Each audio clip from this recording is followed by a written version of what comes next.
It's WST Sunday Live, hosted by Hrabchak, Lyss Houde, and Jacob Stoller. Good morning, everyone, and welcome back to another edition of WST Sunday Live. My name is Hrabchak, as always, joined today by Lyss Houde, and we're going to be breaking down the Winnipeg Jets signing Jonathan Toews, obviously the biggest news of the week, really the only news of the week. And then later on, maybe we'll touch on the Bombers, the more off-season talk for the Winnipeg Jets. We got a lot to get to today. Thank you for joining us, 9 a.m. on a Sunday. And after signing Jonathan Toews, Lyss, the dedication to go to Toews Lake. How are you? No, I'm kidding. Where have your travels taken you this Sunday morning? Yeah, I actually think I'm at Lake of the Woods, and I think I'm pretty sure Jonathan Toews does have a place in Lake of the Woods. I think this is a thing that I have heard before. So yeah, I'm doing some intel. Big J journalism never sleeps. But out in Clearwater Bay this weekend, having a good time with some pals. But you never want to miss an opportunity to jump on here and chat with all of you on a Sunday morning.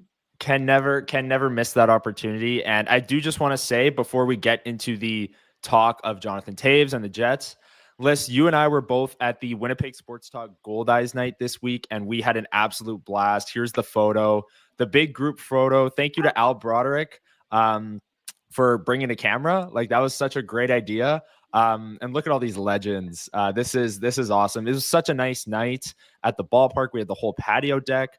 The Gold Eyes won 8-7 in a thriller. We had some great food. Saw Ken Weeb, Mike McIntyre from the Freep. We're able to make it out. So it was a very fun night. Just want to start with that by saying thank you to everyone who joined us. And if you're here on the podcast, we're showing the big group photo right now. And it was such a fun night, Lyss. Oh my gosh, yeah, I had a blast. It was, choosing what to eat for dinner. Everyone had different things. I ended up following in Michael Remus's footsteps and going to get some famous Daves, and it was fantastic.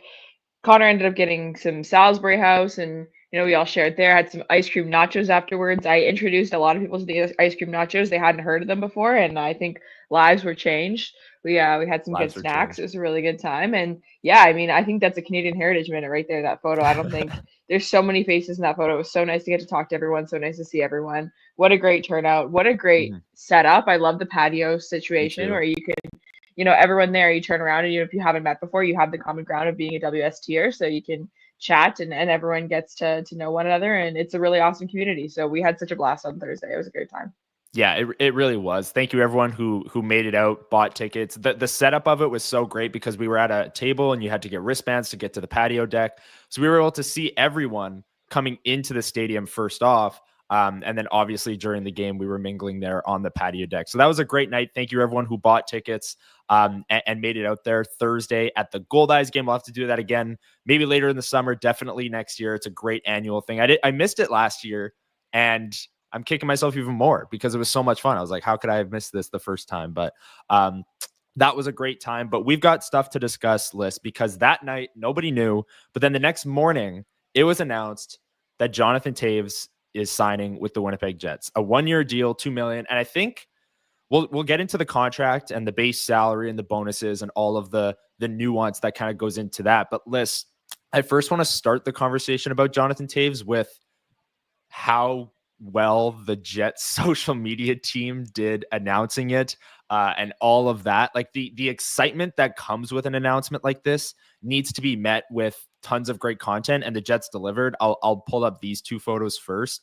Of on the left, there's the Jonathan Toews wearing number 19 video where, David Gustafsson is now probably one Rolex richer, but everyone was wondering, is he going to wear 19? Is he going to wear 16 like he did with Team Canada back in the day? Nope. They had a great video ready to go of a Toews jersey being stitched up there. And then on the right is the Dakota Community Center Jonathan Toews Sportsplex with the sign under it saying he's home. That is such like a nice touch for a hometown, kid. We want to say 37-year-old kid, Jonathan Toews, coming home to Winnipeg. But Lyss, I think the excitement that an announcement like this brings out of a fan base was met by everyone involved, at least right off the bat. Yeah, absolutely. I think the situation with the rollout of this news was kind of interesting in the sense that I feel like we saw the Elliot Friedman, Chris Johnson rumors, whatever. They finally kind of said that Jonathan Toews made his decision, Jonathan Toews to Winnipeg, whatever. We know that there's been the name circulating for a while, Jets, Colorado, whatever. But within what, 5-10 minutes of like the Elliot Friedman, Ken Wiebe news drop, whatever, the team was able to pull the trigger on their official announcement as well. And the Jets social team was able to kind of be right in there with the first things, because something as big as that, people in the Jets community are going to start sharing it.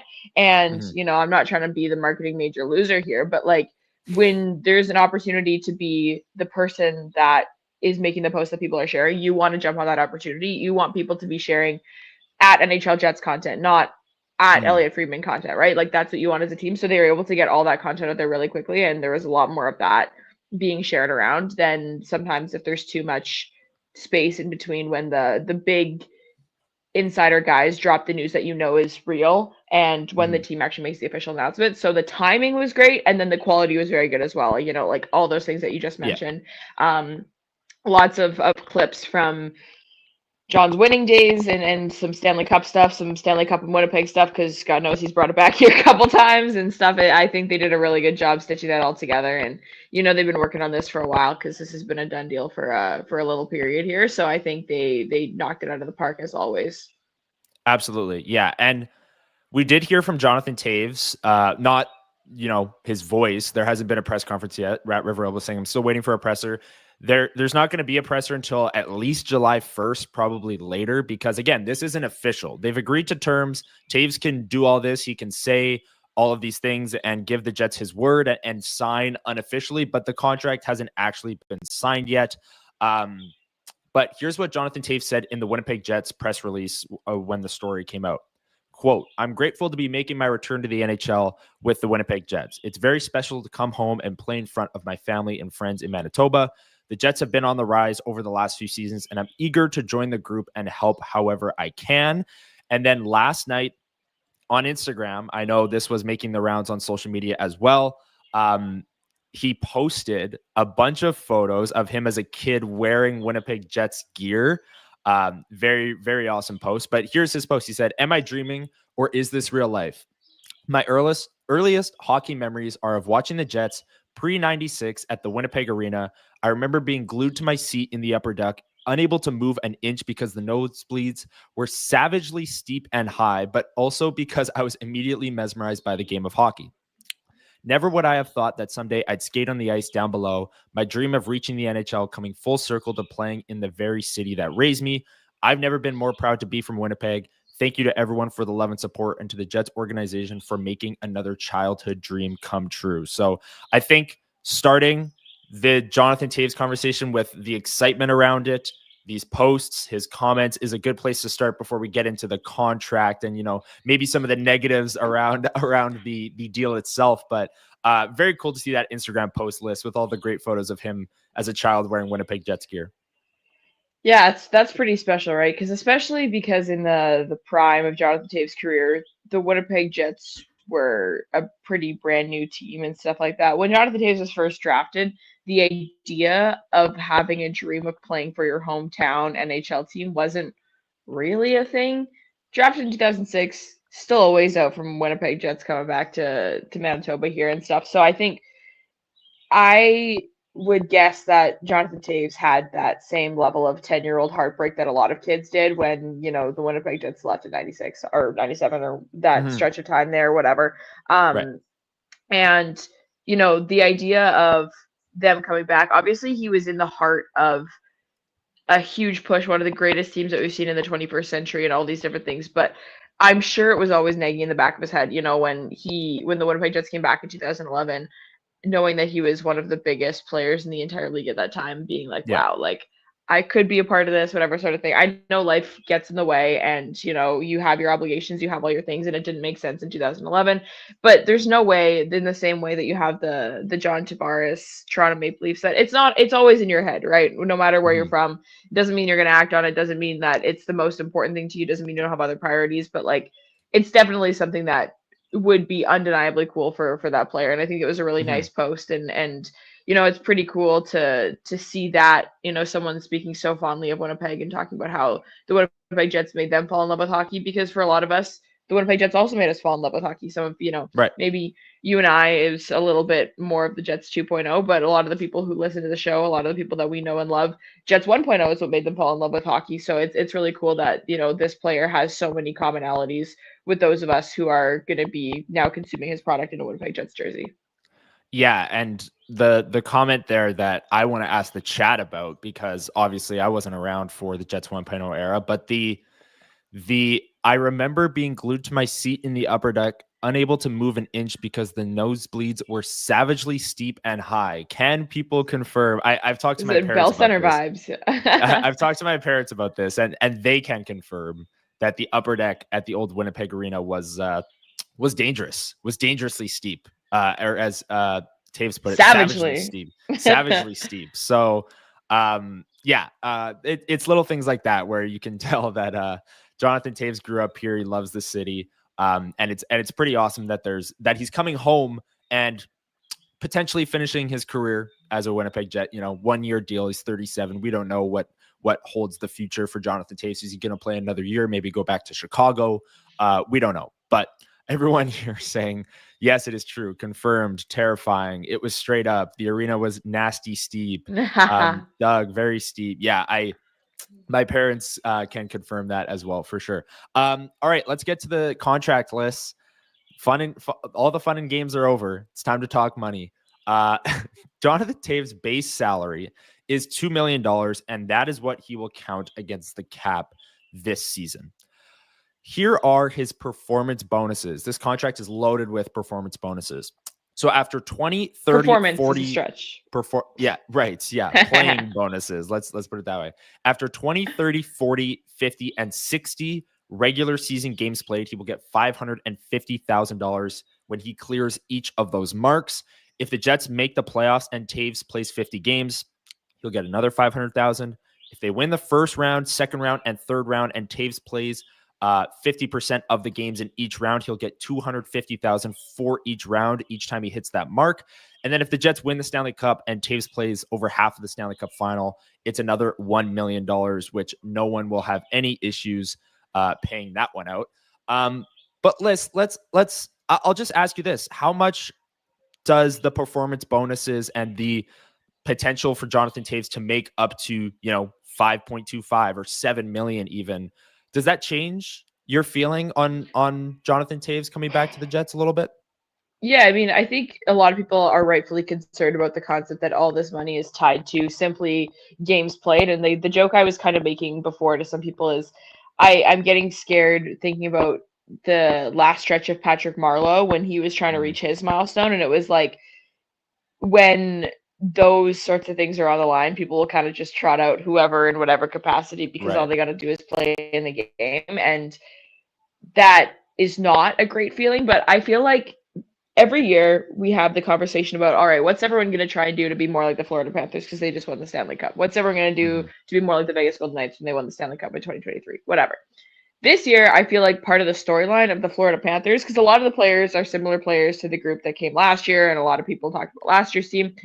I feel like we're going to see the resurgence of the oldie here. I feel like a lot of people are starting to think more about, like, if a guy had some dog in him, like, way back, and maybe he's not exactly what he once was, the dog doesn't really go away. And if you can find a way to get that dog out without that player having to play the world's biggest role, without that player having to have the expectation of being exactly what they were in their prime, you can really utilize them and get that energy out of them that has helped them win championships. And so I feel like there is some potential for this to end up being like a moot point discussion. I could see 6 months from now us being like, remember when we cared about these performance bonuses? Jonathan Toews is doing X, Y, Z, whatever. I'm with you on this. Yeah. There is a chance. I am not holding out hope for it. Let's be real here. Like I everyone knows I'm anti age of the oldie. I think Brad Marchand is setting us back actually, but I think it is something that there is much to be said. It's even, Corey Perry, whatever. There are lots of players who, like, good players are good players. Not all 37-year-olds are created equal. I totally get that. But like, if you want to talk about a player who has the stats to back up being absolutely elite in so many different areas, like Jonathan Toews is one of them for sure. So I think there's some potential for this not to be as bad as we think it's going to be, but I don't like how tied they are to just games played. I will say that for sure. Sure. That's fair. I will say the performance bonuses didn't change much for me. Jonathan Toews will count $2 million against the cap no matter what this upcoming season. And this is what Puckpedia put out on Twitter. Toews will use up $2 million on Winnipeg's cap during the season. At the end of the year, any bonuses earned, so if he hits all of them, they're added to the final team cap hit. If that brings their cap hit over the $95.5 million cap, any amount over is bonus carryover cap charge the following season. And let me tell you right now, $2 million, $3 million, who cares? Yeah, let me tell you right now as well. If the Jets don't re-sign Nikolai Ehlers, which is looking less and less likely, the odds that they get over the $95.5 million cap this season is pretty low.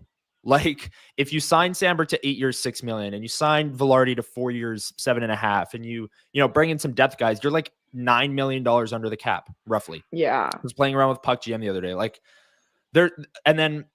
I just don't see how that really plays a factor. And then going into next season, let's say if the Jets bring back Ehlers, then they'll be pretty close up against the cap. And these performance bonuses, if they're met, will likely just roll over to next season. But if they don't, and if they somehow still roll it over to next season, the cap is going up. The performance bonuses really don't change much for me. Especially I will outline the one way that I think this could backfire in a way is if the Jets do spend roughly to the cap. And in seasons past, we have heard Kevin Cheveldayoff mention performance bonuses as hidden cap. It's like, oh, you look at Puckpedia and says the Jets have $3 million in cap space, but there's performance bonuses in there. Kevin Cheveldayoff has mentioned that. It was Cole Perfetti's entry-level contract where he had performance bonuses that, maybe prevented him from making a bigger move.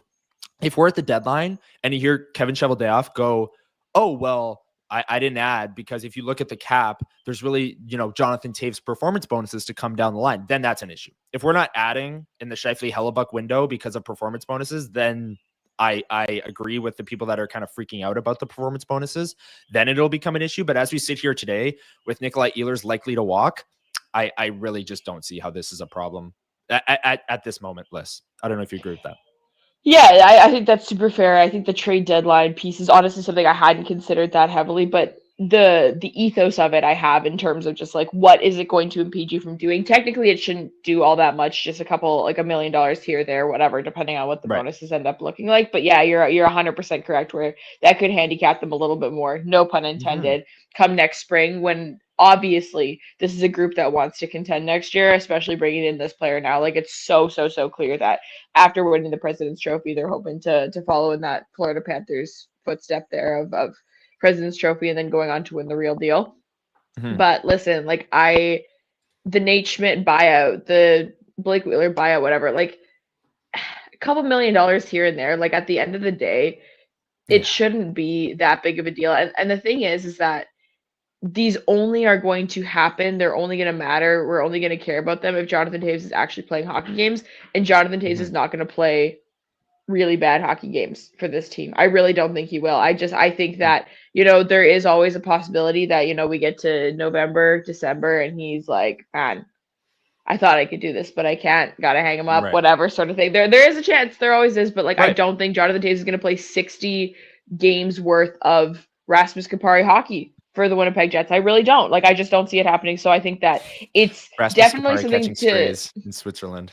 I was like, who's a fourth line center that's played for the Winnipeg Jets recently? That's not good. But besides the point, I think that if Jonathan Toews plays 60 games for the Winnipeg Jets, they'll be in okay shape. But I think it's something that we can't forget about. It is definitely something to consider. And like you said, come February next year, I think we're gonna maybe circle it a little bit more. But no one cares if you win a Stanley Cup. So we'll see what happens. Exactly. And I think this is a good transition to go from the contract to maybe the on-ice impact, because I think this is where the concern lies for me. I think bringing in center depth is a good thing. I think having his contract be heavily tied to performance bonuses is a good thing. I'm okay with those.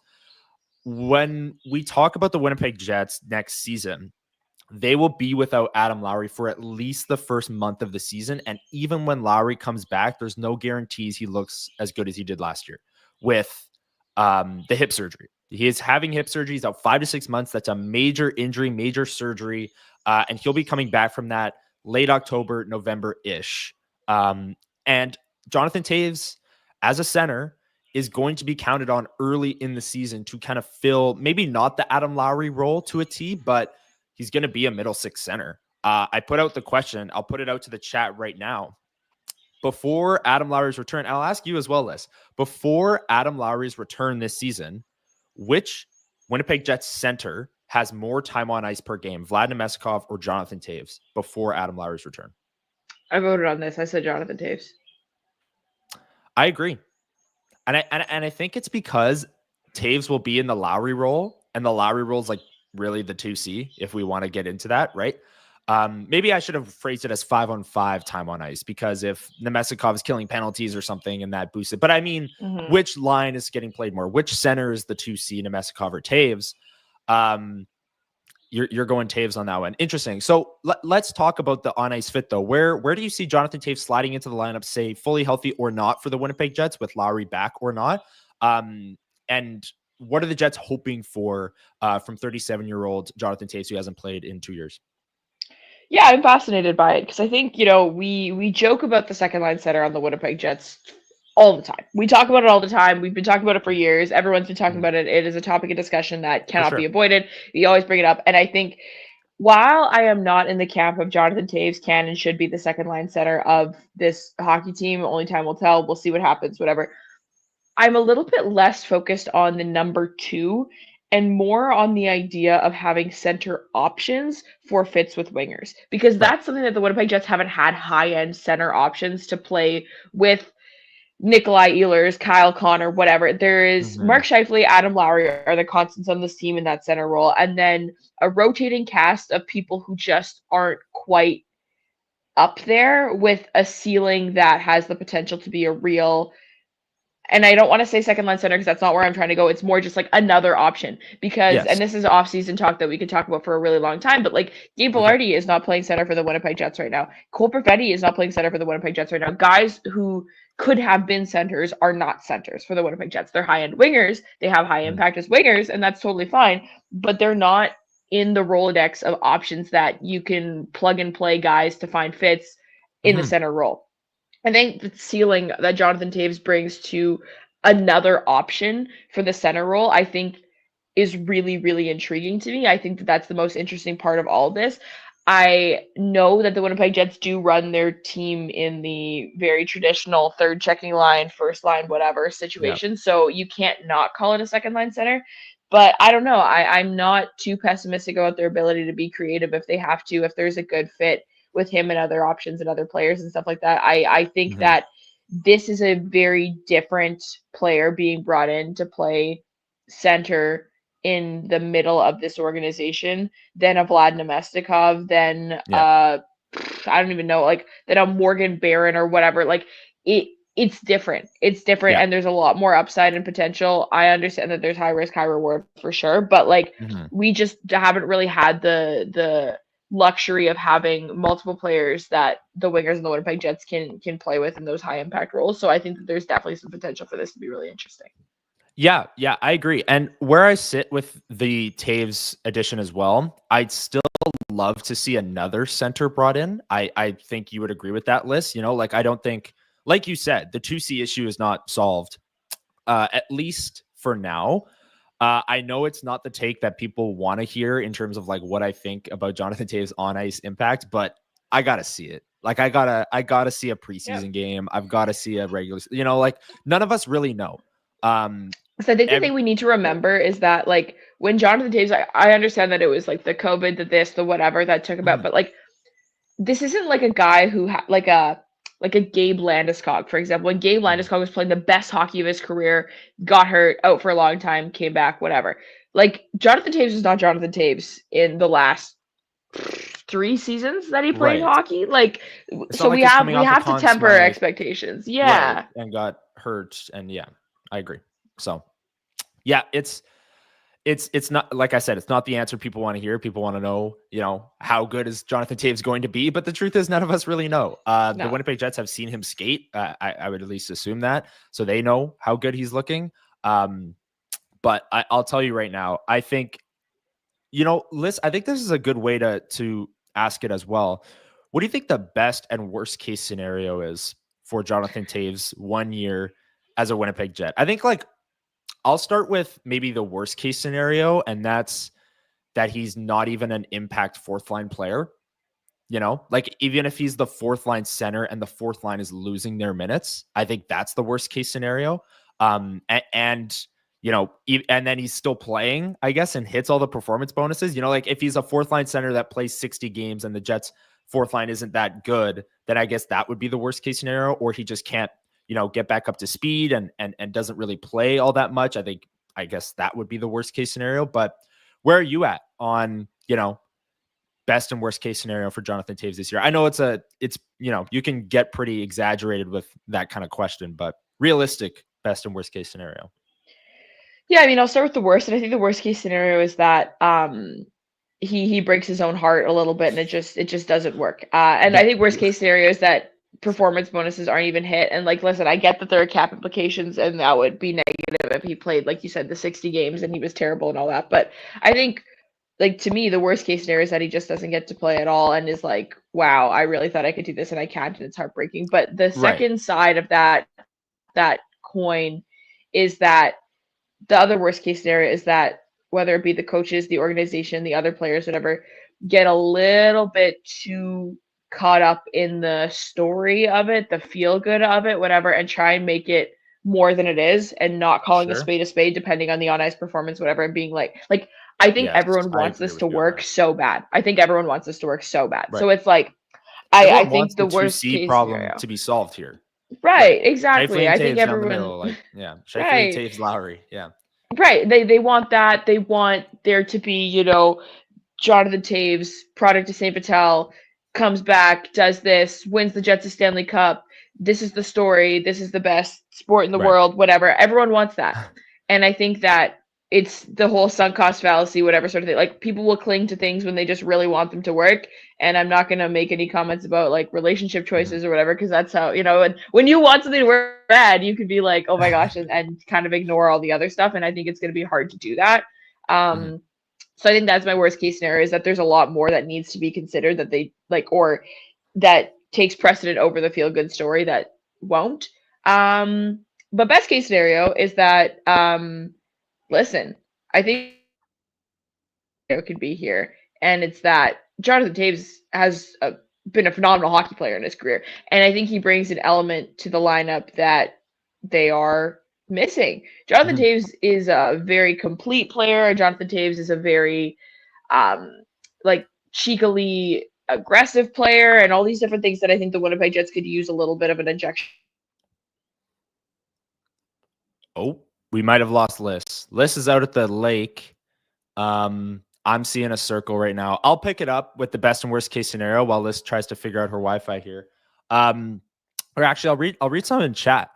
Tyson Ducharme earlier was saying, "Oh, Lyss is back now." Okay, Lyss is back. We've got you, but hey, you're making it work from the lake. We get it. Some Wi-Fi issues. We had it 2 weeks ago too when I was at Winnipeg Beach. All things considered, 30 minutes. That's pretty good. Yeah, we haven't dropped yet, but okay. Yeah. What was I rambling about? Best and worst case scenario. You were getting into best case scenario. And the fit in the lineup. Yeah. And the best case scenario is that he brings all the elements that he brought to his Stanley Cup 3-time winning team from 2009 to 2016, that stretch there, whatever. There's a lot of really good upside and potential. And I think in terms of just tactical, whatever, it's that he brings the best out of a couple of middle six wingers on the Winnipeg Jets, whether it's a Cole Perfetti or some new guy that they bring in to try and replace Nikolai Ehlers, whether it's a young gun, whether it's, I don't know, a rejuvenated Nino Niederreiter or something like that he brings the best out of the players that he's playing with too, so that not only are you getting the addition of Jonathan Toews, you're getting the addition of the guys he's playing with in the Dylan DeMello-esque. Not only do you get Dylan DeMello, you also get the best of Josh Morrissey. That is what I'm hoping to see from Jonathan Toews in a best case scenario. I like it. I like it. I will say also, I'm going to agree with, like, we can outline the best case scenario and the worst case scenario. And it's a pretty wide, spectrum of like, oh, he's a great 2C and oh, he, can't get healthy enough to play hockey, like that's pretty, but I do think that a realistic best case scenario, or not best case, but a realistic like win for the Winnipeg Jets is what Doug Thorowski here says in the chat, where he says best case is he can be a solid 3C that plays in the 4C spot, plays on the second power play, wins over 53% of his faceoffs. I don't know if that's, the best case. That would be, although that would be a win for the Jets. If they can get a quality fourth line center that plays on the second power play, wins faceoffs, defensively responsible, brings a little bit of that bite to his game that you mentioned there, Lyss. I think that would be a win. I think that would be a win. And, you might look at Jonathan Toews on the fourth line and say, oh, well, they're not getting value for this $7 million, performance bonus contract that they handed out that'll roll over to next year anyways. But I do think that if that is right here on June 22nd, if that's what you're telling me the Winnipeg Jets are going to get out of Jonathan Toews, I would say that that's a win. I'd say that would be a win. And anything more than that, I'd say is gravy. Anything less than that, you get into the concerns that you brought up there, Lyss, where, people fall for the feel-good story and he's playing too high in the lineup and not winning his minutes and doesn't look like himself. So a lot to be figured out still with Jonathan Toews, because like I said, it's not the answer people want, but we got to see it first. I got to see him on the ice. I got to see how he looks. Got to see him in training camp.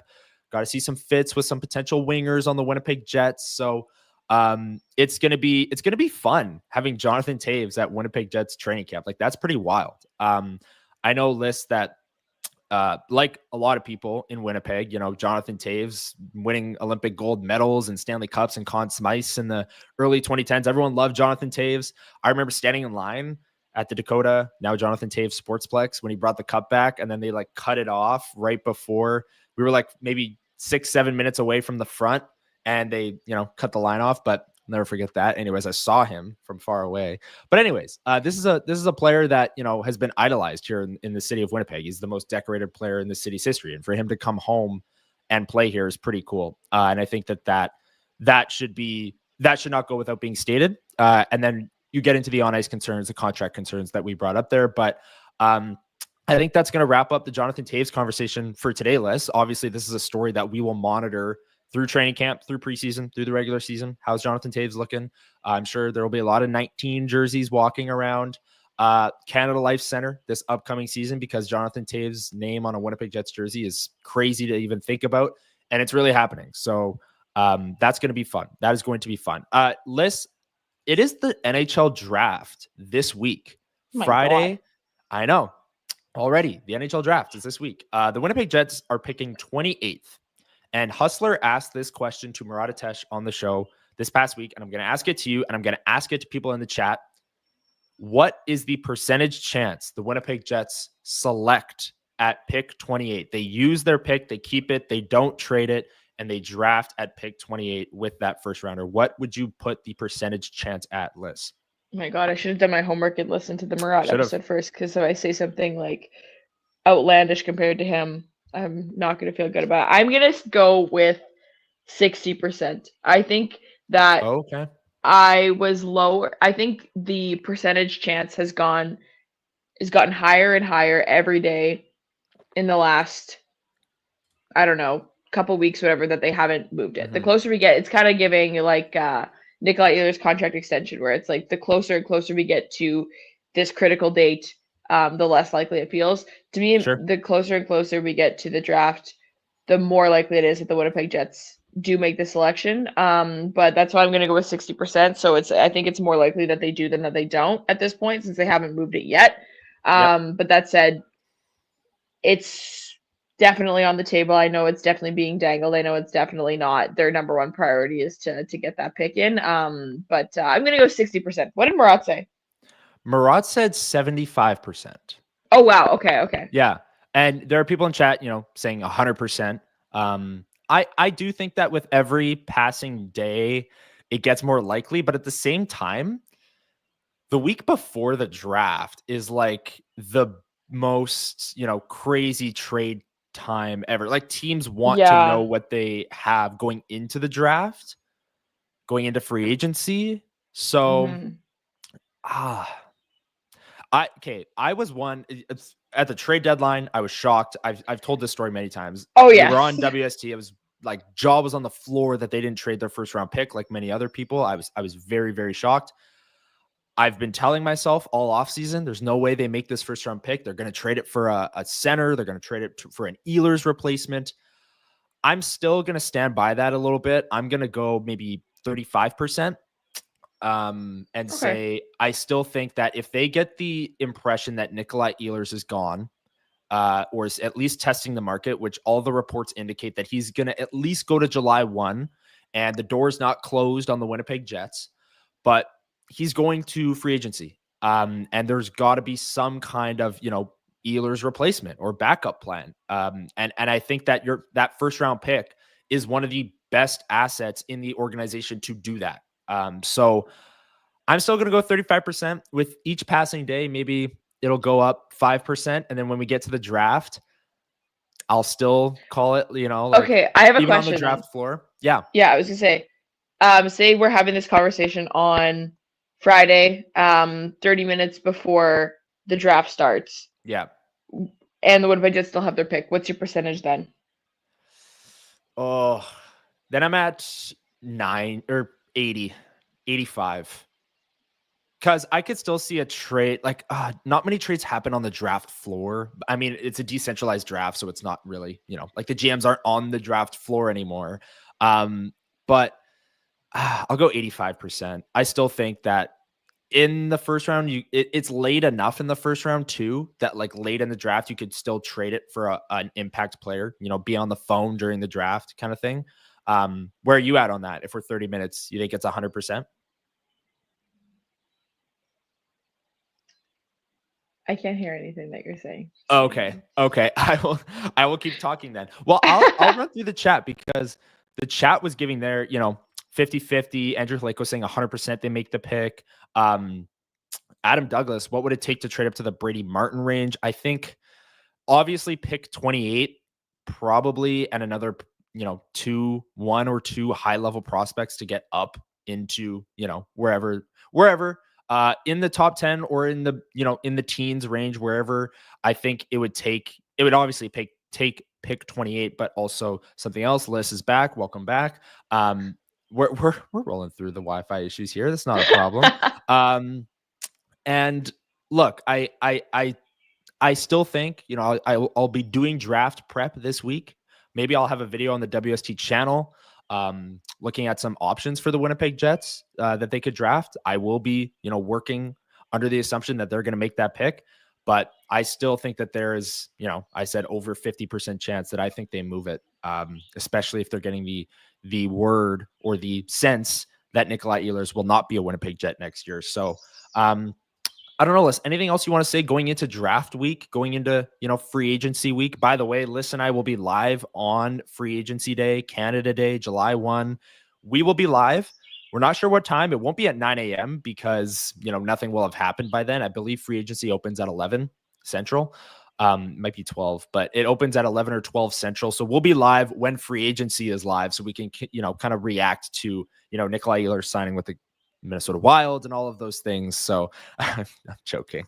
But yes, Lyss and I will be live. Really looking forward to that. But any thoughts, Lyss, going into draft week before we get to our segments here?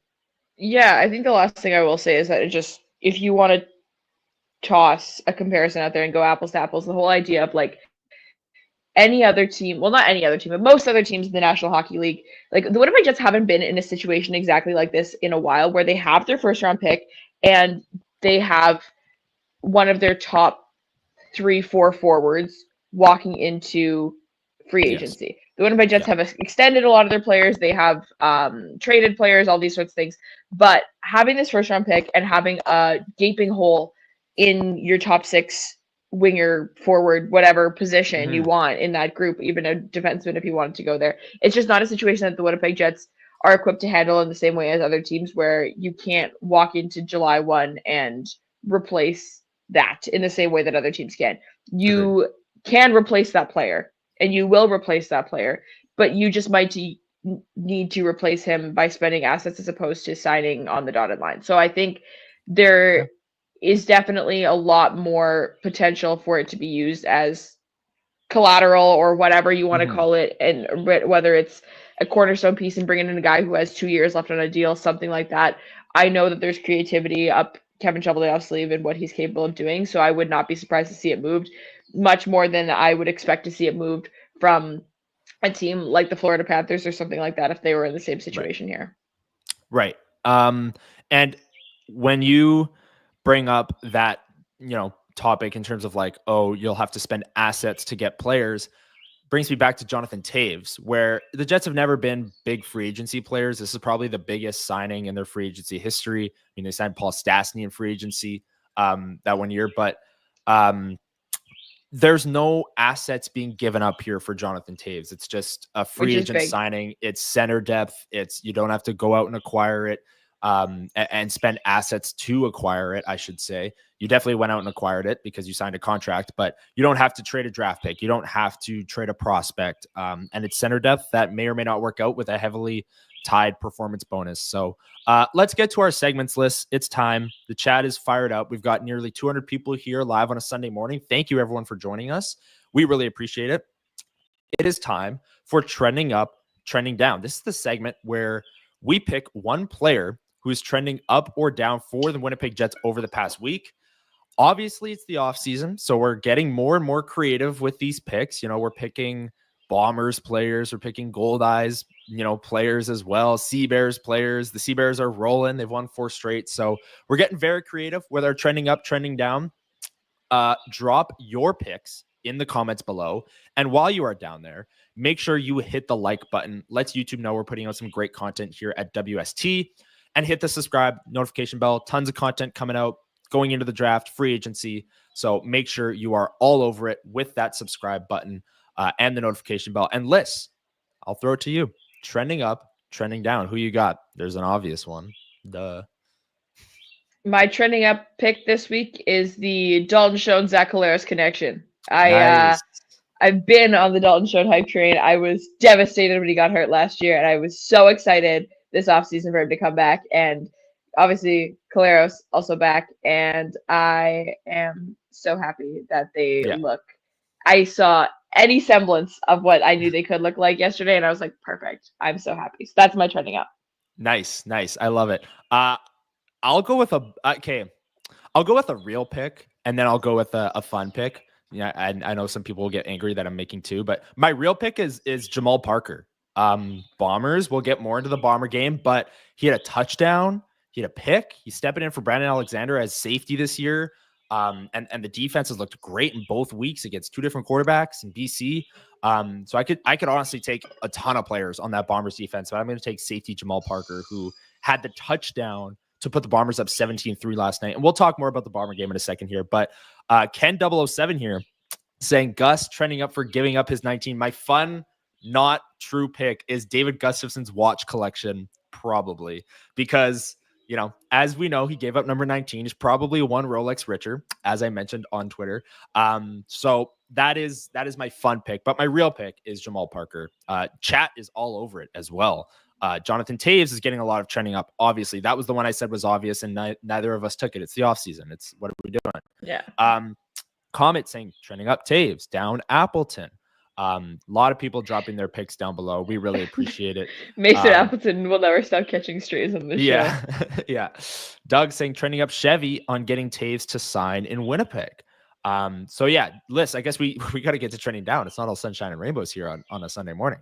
Yeah, and you know what? I'm also gonna take a fan favorite that I feel like got a couple of trending downs this year. I'm gonna go with Vlad Domeskov for trending down, just because Jonathan Toews obviously is now a contender in internal competition for that second line center spot. Adam Lowry is going to be out for a period of time, so that's kind of irrelevant for at least the season opener and the games that come afterwards. But come Adam Lowry returning from injury, say he's healthy, say he's playing well, say Jonathan Toews playing well, Vlad Domeskov. I don't think that if the other 3 centers that are those higher impact pieces are playing to their full capacity or anywhere near it, that Vlad Domeskov's role is going to be significantly decreased on this team here. So we'll see. Yep. I'm with you on that. My trending down is the likelihood that the Winnipeg Jets trade their first round pick. Like I said, I think with every passing day, it's becoming less and less likely, obviously. But at the same time, you acquire a center now, and I don't know how the Jets view Jonathan Toews in their lineup going into next season. But one of the things I was, hoping that the Jets would be looking at for trading their first round pick was to get a second line center. And I don't know how, again, I don't know if the Jets view Toews as a 2C. I don't know if they view him as a 4C and they still think they need an upgrade at second line center.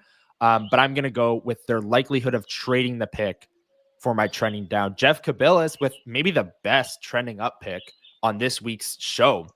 The fun I had at the WST Gold Eyes game, absolutely. What a night that was. We showed the photo back at the start of the episode, the big group photo. Thank you once again to Al Broderick for bringing his camera. It was a great idea. I was like, Remus, did you hire a photographer? And he's like, no, that's Al Broderick. I was like, oh, that's great. Someone should have brought a camera. That's a great idea. Shout out to Al. Yeah, he listens every Sunday. So Al, you're the best. Thank you so much. Al's the best. Yes. Thank you for bringing your camera. We really appreciate it. All right. That was trending up, trending down, and we're going to get right back into a segment here. But thank you everyone for joining us. Let's hop right into it. One burning question. The chat is buzzing. A lot of people are asking questions throughout the course of the show, and this is your chance for us to answer it. We're going to rapid fire as many questions as we can here. So drop your one burning question down in the comments below, and we are going to, like I said, rapid fire through these Winnipeg Jets questions, try and get to as many as we can so that Lyss can enjoy the rest of her lake weekend and enjoy a beautiful Sunday. Thank you everyone for joining us once again. Drop your questions down below. And Lyss, I have a one burning question for you. Did you see, I know you didn't, you're at the lake, so, Bomber game, maybe it's on, maybe it's not. Did you see the Tui Ellie touchdown, the big boy touchdown for the Bombers last night? Were you able to see that or no? I may or may not have, but for the listeners, Connor, give us the play-by-play. Give us the description of what exactly you're talking about. So, Tui Ellie is, let me get this right. He's 305 pounds. I believe he's like 6'5". Yeah, he's 6'4", 305-pound lineman lined up at tight end last night in a critical moment for the Bombers. I believe it was 20-6. They're in the red zone. They need points. And there he is running into the flat, maybe just clearing out, maybe just pulling defenders. And then Zach Collaros throws him the football. And you often, you see O-linemen score touchdowns in the NFL sometimes, and they're just wide open. They basket catch it. Oh my goodness, big boy touchdown. This was like stuck his hands out, grabbed it, pulled it into the chest, fought through contact, survived the ground. Like this was a crazy catch for Tui Ellie in a big moment for the Bombers. So that was really, really awesome to see a thick six, as they call it. Like an O-lineman scoring a touchdown is just incredible. And the Bomber game last night was awesome. So Jay Miller, a thing of beauty comment. He did a Lawler grab in the end zone. Yeah, it was Lawler-esque, sticking the hands out there, pulling it into his chest. Oh, it was awesome. All right. The chat is filling up with tons of questions. Let's get to it, Lyss. There are, questions flowing in here. Let me pick the first one. Here's Doug, always here on WST Sunday Live. We really appreciate it, Doug. Does Velarde sign a bridge deal or a 6x6? Can you see Velarde going long term? I'm still on Team Bridge. Team Bridge. Okay. I think it's more likely. I agree. I'm on, like 1 to 2 year deal. I could see like 4 as well. Gabe Velarde's 25 years old. Would bring him to 29. We can cash in big time as a pending UFA. If he's able to stay healthy and produce the way that he did this past season, I could see a 4 to 5 year. I can't see the Jets wanting to go 8 years for a player with that injury history. So like 7 or 8 years, can't see it. Maybe 6, it's but I different. I don't see, like, we had such a long conversation last year about the Cole Perfetti bridge, long-term.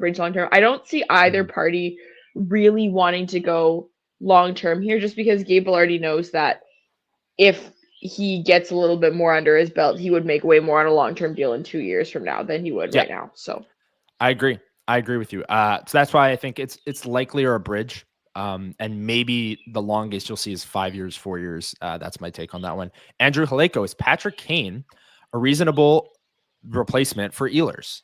No, I say no as well. I don't see it happening, and I don't think it would have the same juice that, again, similar vibes to not the same player he once was. I don't see him coming to play here. Yeah. I will say if the Jets somehow get Patrick Kane, Alex Iafallo is going to have to give up number 9 because Kane is going to have to wear number 9 to make all of everyone's old jerseys good again from, the early Jets days. But insane. Could you imagine? Insane. Could you imagine? No. Alex Iafallo would not give up number 9, nor would Patrick Kane wear number 9. Nor would Patrick Kane want number 9. It's just a joke, okay? It's Sunday morning. I love it. Yeah. No, it's perfect. Yeah. Rat River Rebel, Wesley, asking, in Marat's most recent article, he talked about how there's a chance/need for Jared Anderson-Dolan, Parker Ford, Chibrikov, and or Brad Lambert to make the team next year. Here we go. Do you think any of them will make the team? More than one, and who? So Parker Ford, Jared Anderson-Dolan, Chibrikov, Lambert. Which one of those players do you think makes the team list? And if more than one, who? I'm not feeling good about many of these players' chances. Listen, I don't really know what the huge, Jared Anderson-Dolan was good for the end of the season for the Jets there. I don't see him being a long-term impact piece for the Winnipeg Jets. I don't know if I'm fully on the hype train on that one. Chibrikov, I still really that one's more, I think, optimism than anything. I love the way that player plays. I think that there's a lot of potential for him to fit with some of the players that have more openings on their wing, on their line, whatever. He's not the same as a Brad Lambert in the sense of, I just don't know if it makes sense for Brad this year. I don't think Brad makes the team. I think I circle Chibrikov just in terms of, trying to get some ELC, cap flexibility with the team and all that sort of stuff, whatever. I think my most likely answer is Chibrikov. My second most likely answer is probably Jad, and then Parker Ford, and then Brad Lambert is honestly last on my list. Brad is going to play another full year with the Moose unless he pops off and gets called up. Brad Lambert is starting next season with the Manitoba Moose. I can tell you that for free. Wow. Okay. I don't know if I'd put Brad Lambert last. But I don't know if I would either. That's a bit aggressive, but I am confident that I am confident though that he starts the year with the Moose. I really am. Yeah. I'm confident in that as well. I will say role plays a factor here because for Ford, Jad, and Chibrikov to crack the lineup, the old adage among coaches is that they can play on your fourth line, but a Brad Lambert, if he's coming up, he should play in the top 6. He should play with skilled players, right? Why would you have Brad Lambert on your fourth line when you could have a Parker Ford who go around and hit guys? But I think that's why I'm actually going to go out and say, I think, and AJ's asking this too, I think Nikita Chibrikov is in the Jets opening night lineup. Who of the Jets prospects makes it to the final roster, says AJ. I think Nikita Chibrikov makes the Winnipeg Jets out of training camp. I can see it. Yeah. That's he got hurt last year, so we'll have to see. And it was pretty major, lower body injury, knee injury. So we'll have to see how he looks coming off of that. But I liked how he looked in his very short stint last season. He's 22. Jets could look for some cap flexibility there. He can play a bottom 6 role. He can play with a Jonathan Toews on a third line to start the season, that sort of thing. So I think Chibrikov has the highest likelihood of that group of making it. Then I would go Jared Anderson-Dolan. Then I would go Brad Lambert. Then I would go Parker Ford, I think, in terms of likelihood. But I agree. I think the other 3 of those players all start the year with the Manitoba Moose. And Nikita Chibrikov, predicting it right now, clip it. I think he makes the opening night roster next season. Let's get into some more questions. I've just been scrolling here because everyone, is it winter right now? What is going on with this weather? Yeah, Liz has got the red blanket there, ready to go. Do you think the Jets think Toews is their 2 seed? Nemestikov had 38 points last year. There was a question earlier on. Here we go from Bryson. Toews point total over under 39.5. So Nemestikov had 38 points last year. I don't know. Liz is frozen. I don't know if you can hear me, Liz, but I'm going to go with, that's really tough. I don't know if he's going to play on the power play. I don't know if he's going to, Lyss is back. There we go. We had 2 for a second there. Lyss, welcome back. I'm currently, struggling to answer this Toews point total over under 39.5. I'll go over slightly. I'm thinking he's going to play on the second power play. I'm thinking they're going to try him at 2C at points. He's going to play with some pretty talented wingers. I'll go over 39.5. Nemeskov had 38 last year. I think he could be a slight upgrade over that. Lyss, I don't know if you can hear me. I can hear the birds chirping me. Toews point total over under 39.5. Lyss is frozen. So I will keep answering questions. Comment. Tui Ellie might still be floating on cloud 9. That is 100% factual. That was such an incredible catch. Okay, you're good to go. I will ask you this question and then I'll find another one here. Bryson asked, Jonathan Toews point total over under 39.5. Under. Okay. Why? Why do you say under? Hello. Why do you say under? Sorry. I know you can't hear me at times. Yeah. No, I know. I think I'm just not positive. Listen, I don't think Jonathan Toews plays the full 82. I don't know. Okay. I feel like and if Jonathan Toews played the full 82, I would go over 39.5, but I think I'm just a little bit too stuck on that. I do think that he can produce at that clip. So maybe that's a bit of an unfair answer. And I think you have to answer questions like this under the assumption that everyone's going to be healthy all the time. And because otherwise you drive yourself crazy. But so if I were answering it that I think he's going to be perfectly healthy and be able to play the full 82, I'd say over, but I don't think that. So, yep. I said over, but that's a really close line. Great question, Bryson, I will say. Yeah. So over, but barely is my answer. Cause I think he gets power play time. I think he plays. And the biggest driver of point totals is, time on ice. So I think he plays in the games that he, is healthy enough for. And I think he gets over 39. Another question here. Which of Appleton/Tanev is re-signed? Neither, both. If I had to guess right now, it's neither. Where are you at on that list? Appleton and Tanev, are they coming back? I'm going to go no on Tanev almost for sure. And then Appleton, I'm still wishy-washy on. I think the team wants to keep him. I think he wants to stay here. It's more just what makes sense. And is someone going to offer him a lot of money that the Winnipeg Jets know deep down to their core that they just can't pay him. So I'm going to say that Appleton is more likely than Tanev, but I actually think I am going to go with no on both of them. Okay. I'm also going to go with no. I just think Mason Appleton is going to get a contract where, here in Winnipeg, people are low on Mason Appleton right now. And I think he's going to get a contract that shocks people in terms of the number, the AAV. You just saw Trent Frederick get 8 years at $4 million per, or almost $4 million per. So Mason Appleton's not going to get 8 years because he's 29, but he might get $4 million. He might get a contract that surprises people. Brandon Tanev, I think he might go to the Leafs. I could see the Leafs, watching that grit on their fourth line, play with his brother Chris Tanev. Yeah. I think he's a Leaf. And I don't think I thought he was Appleton a Leaf at the trade deadline. I can't lie to you. Yeah, me too. They went and got Brandon Carlo and some other gritty pieces, but that's definitely what they were targeting. And I thought Brandon Tanev definitely could have gone there, but they were able to. The Jets acquired him first, I guess, or outbid the Toronto Maple Leafs in that sense. Well, they paid a friggin' second for him, so I hope they outbid. Yeah. Anyways, that was it for one burning question. Thank you so much for all the great questions in chat today. It was it's a lively chat, over 200 people because the Winnipeg Jets signed Jonathan Toews, and if you haven't heard, you're living under a rock. Thank you for joining us. We really appreciate it. Hit the like button while you're here. Thanks for all the great questions today in our one burning question segment.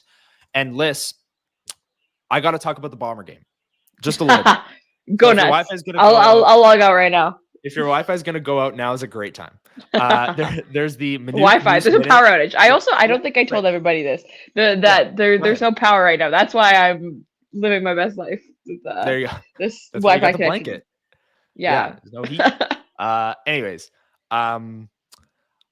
we got the Manuk Moose minute for our great friends at Illegal Curve. We need like a Hrabchak bomber minute at the end of these shows, because like we say all the time, this is a hockey show. You know, we keep it hockey. That's what we know best. We both, you know, cover the team last year. We're in the scrums and we're very involved with the Jets, but we do watch the Bombers. I'm a very big Bomber fan. We dabble. And I got to say, I absolutely love this thing with the Winnipeg Blue Bombers kind of last year, but more so this year, where everyone just says they're an old team because they have Zach Collaros, and Zach Collaros is an old quarterback.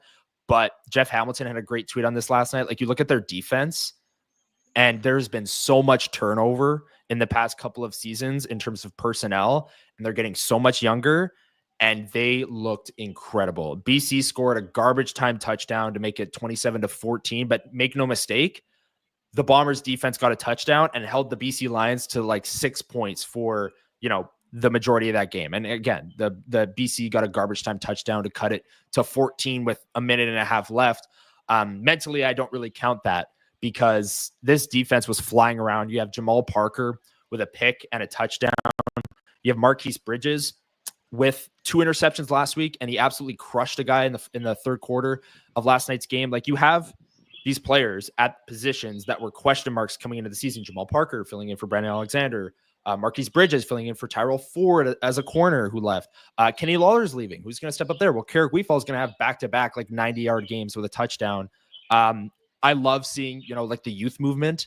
I think, you know, you could guess that with like my love for Dylan Sandberg and what he did this past year, like seeing younger players step into roles after veterans depart and everyone being like, well, this is an issue. And then the younger player just proves to everyone that it's not an issue. You're seeing a lot of that with the Winnipeg Blue Bombers right now.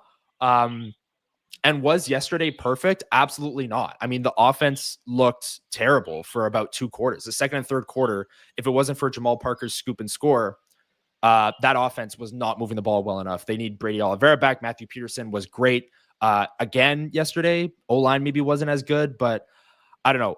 I'm very, you know, the Bombers started 0-4 last year, 2-6, and then they went on a run.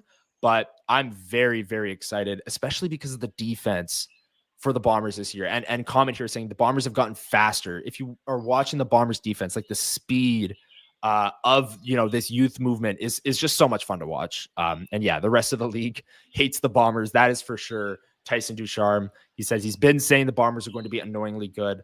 Absolutely. Week 1 or week 2, I guess, was an absolute blast. This one on the road was maybe even more impressive. I guess Jeremiah Mazzoli was starting, and he's certainly lost a step in his career. But man, it was that was a fun game last night. So that wraps up my Hrabchak's Bomber Holler, as Jeff Cabillas puts it. Liz, I know you're out at the lake. You didn't catch the game last night, but everyone in chat fired up about the Bombers. They look great. They're back. Short week. They're back Thursday at Princess Auto Stadium against the Edmonton Elks. Liz, you going to be in attendance for that one? Liz, hello. Liz can't hear me. That's okay. That's okay. Yes, Scardy, lots of underthrows by Collaros. Agreed. Doug was saying that as well. Really didn't like the pick late in the second quarter. The Bombers forced a turnover and had the ball at the 50, and then he throws up a deep ball to Nick Dembski, and it was a bad pick. But Liz, are you going to the Bomber game this week? Thumbs up. You can hear me? Yeah, I can hear you. I haven't decided yet, actually. Because in my head, I thought the NHL draft was on Thursday. Like, I didn't clock it as being the first round on the Friday. So I do not have plans to go on Thursday, but I don't have plans at all because I thought I was going to be watching the NHL draft. So right. We will see. I love a good Bomber game. Absolutely. And when they're playing the Edmonton Elks, there's a pretty good chance that they're going to win. So I think it's going to be a fun night at Princess Auto Stadium. And that's going to do it for this episode of WST Sunday Live. Liz, anything else you want to say from the lake, on the Jets, on the weekend, whatever you want? What's your final word of today's episode?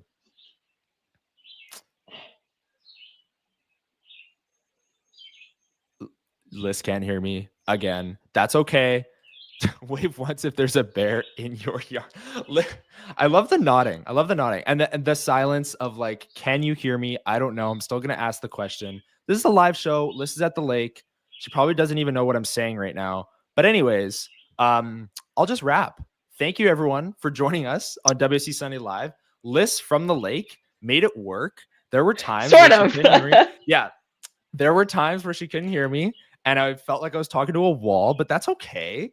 That's how it feels to talk about to me a lot of the time anyway. So no, we appreciate everyone. Lyss has blocked Connor. Lyss doing a good job tuning out Connor. Yeah, you do this show for long enough. Just tune me out eventually. I think we've reached that point, Lyss. Yeah. Anyways, thank you everyone for joining us at 9 a.m. WST Sunday Live. We're here every single Sunday, except next Sunday. I'm going to be out. Except next Sunday. I'm going to be out on Lake Manitoba celebrating my cousin's bachelor party, big bachelor party weekend at an Airbnb Lake Manitoba. It's going to be tons of fun. So we won't be here next Sunday, but we will be going live Tuesday, July 1st, free agency day. Lyss and I will be going live. We're not sure the time. We will keep you posted on that in the Discord, online, at Sports Talk WPG. We'll keep you posted. We want to, break down the draft that day as well, because we will have not gone live on the Sunday. And we will obviously break down all of the signings that roll in on that Tuesday, July 1st, free agency frenzy. So thank you everyone for joining us. Hit the like button on the way out. We will see you on Tuesday, July 1 for the next edition of WST Sunday Live. And have a great rest of your weekend. Sunday, it's a little bit gloomy today, but try and enjoy the day. And thanks for joining us bright and early on this Sunday morning. We will catch you on July 1st. See you, everyone.